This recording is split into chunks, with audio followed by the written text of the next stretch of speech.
describing a program in which an internal endowment fund is being used to drive change for improvement in practice. Do you have a slide? No, I'm not going to do any slides. I had something prepared, but I can't stand to do it now because I feel like the small fry here. You guys have all done great things, and I'm going to tell you about a great failure that we turned into, I think, a little bit of success.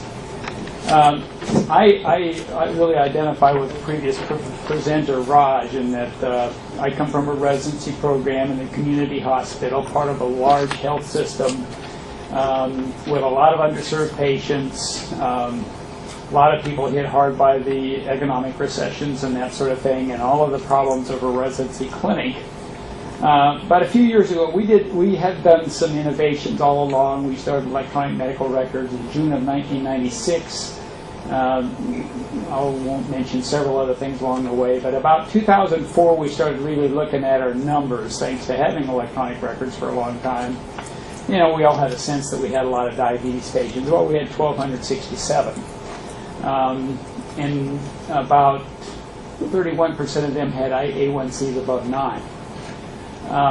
So we decided we would start working hard to try to get our diabetes numbers improved. In fact, we set a goal that we will become a center of excellence for diabetes.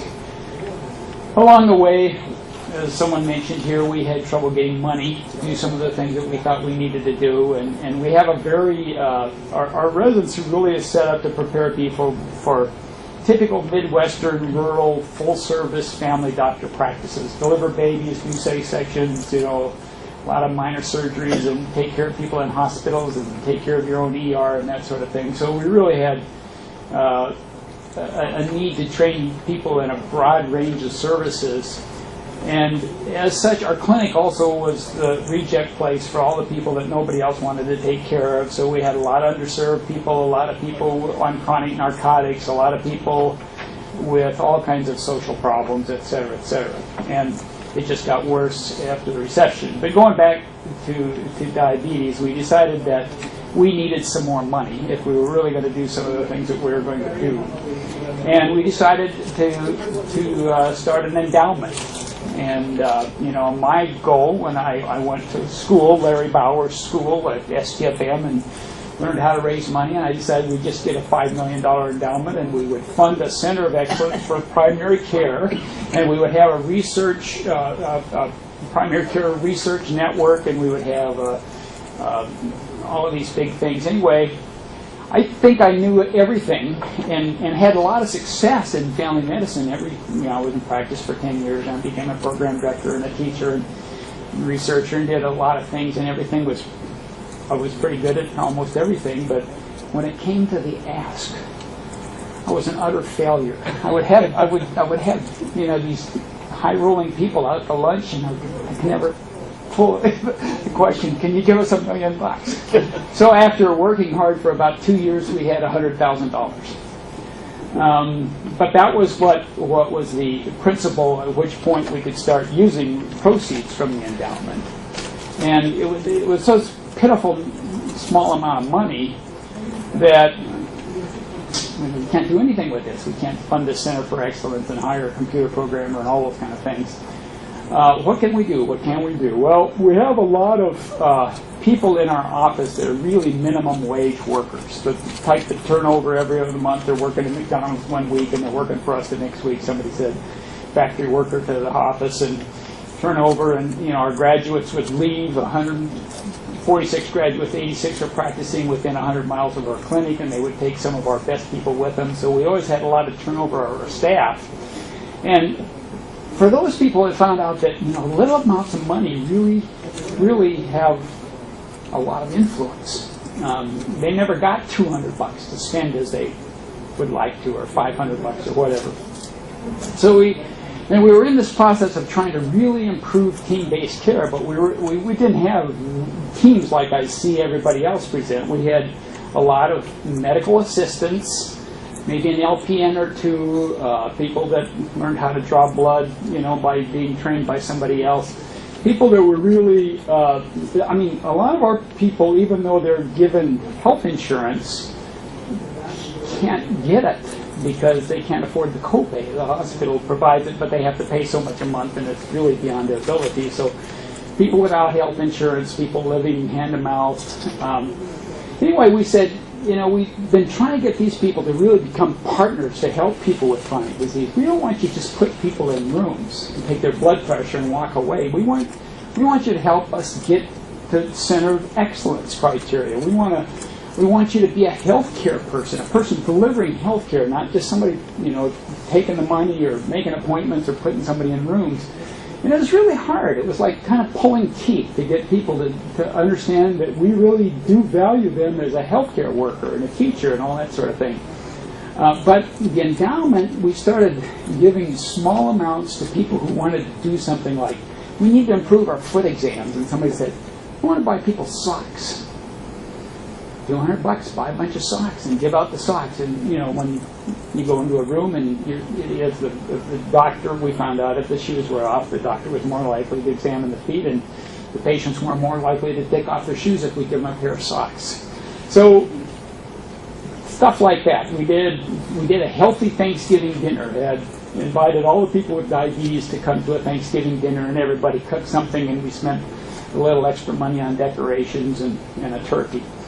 And over the years, we've done this now for about 4 or 5 years. The endowments continue to build, but not very rapidly. But the clinic staff really kind of fights for getting some of this money. Somebody wants to get information how to show people how to give injections, you know, brochures in Spanish for all that sort of thing. So basically, what's really happened is this very small endowment, which was going to be a very large endowment, has very small proceeds, but the proceeds have been really a stimulating factor in getting the clinic workers, the everyday clinic workers, to start feeling like they're healthcare providers, and their job is to improve health of their patients. And some of them have just blown us away with some of the things they've done.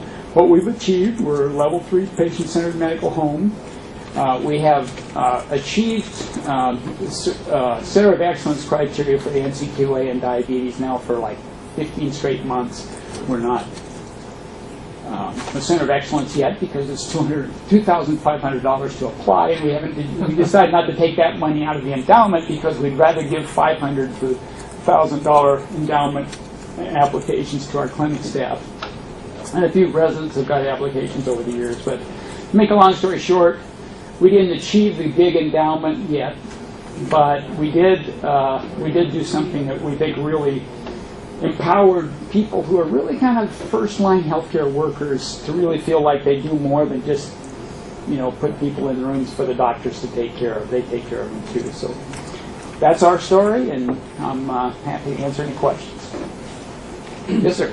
I assume this has improved your staff's morale. And I think it has. How about retention? And I'm not sure about turnover. That's a really good question. Still, a lot of them, we feel like we're the training center for residents, but we're also the training center for clinic staff, and they come to work for us, and the ones that are really good still tend to, when the residents graduate and start their practices, they hire them away from us. We kind of don't look badly on that. But I'm not sure about overall retention, and it's something we should look at. Yes, sir. Is the endowment used to purchase supplies for whatever project it is that they develop, or is that actual money going to the person who comes up with the project? It goes to the project. We don't give them the money up front. In fact, that's really been a problem sometimes because I have to take it out of my wallet. I want to buy a bunch of decorations, and I can't get the money back from the endowment until I turn in the receipts, but I can't afford the money. So what I give them the money, they buy what they want to buy, and they give me the receipts, and I give it to the endowment to get the return. Was that your question? That makes sense. And just an add-on to that, giving socks and such, how many months have you been doing that? We've now been doing that for 24 months, and the budget has increased each year. Initially, somebody wanted to get a monogram with our name and all that kind of stuff. You know, people want socks. Some of them come in and want their feet examined several times. They like to just socks, and I mean that's a big deal for some of our patients. Well, sure. And just with the community health centers, I know that you've been through a number of these initiatives, and as soon as the money was tapped, the initiative stopped. And Yeah. The good things you got out of it kind of swept away, but that's not actually anything because of that. Yeah, in the endowments bill, we have a little bit more money now, and that's one that's, we have a council, we have a patient advisory council, about half of them are patients and half of them are just community members. And they evaluate the projects, they decide which ones they're going to fund, and they tell us which ones they want to make sure we apply for again next year, because they get reports on lots of positive comments on how they like what this did. Yes, sir. How have you communicated the impact this has had to the donors, and what has been their response? Most of our donors are residency graduates and faculty members. We have one rather large family endowment that put in our biggest amount into our endowment, but they changed their mind and built a large imaging center for $500,000. They were original Caterpillar people, and I think we were just too small for what they had in mind. If I'd have known they had that much money, I would have maybe been a little more. But no, we do send out reports to all the donors. We have our big donor list. It's really very democratic donor list. A lot of small donors, not very many large donors. We send them out just updates. What we've done. When we became up to level 3 in medical home, when we achieved center of excellence criteria, and we sent out the reports that shows that. I love your story. And someone mentioned community health centers, and not a lot of people know this little tidbit of history about the community health centers.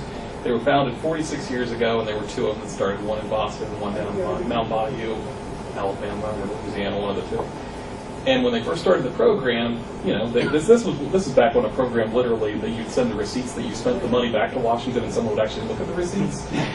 Well, the receipts were coming back from Mount Bayou, and they were talking about we sent this person with a prescription to the grocery store, and they bought milk. This person we sent to the grocery store, and they bought eggs, or they bought whatever. And of course, the feds were like, "What the heck are you doing down in Mount Bayou?"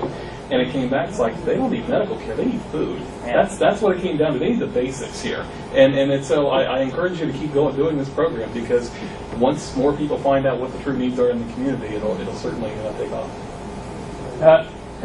Frankly, I run out of time talking to donors, and I haven't talked to donors very much in the last couple of years, but that's one of my goals, to start that up again. I think now we've got something we can show them more about what it's done. Thank you all. Thanks to all the presenters.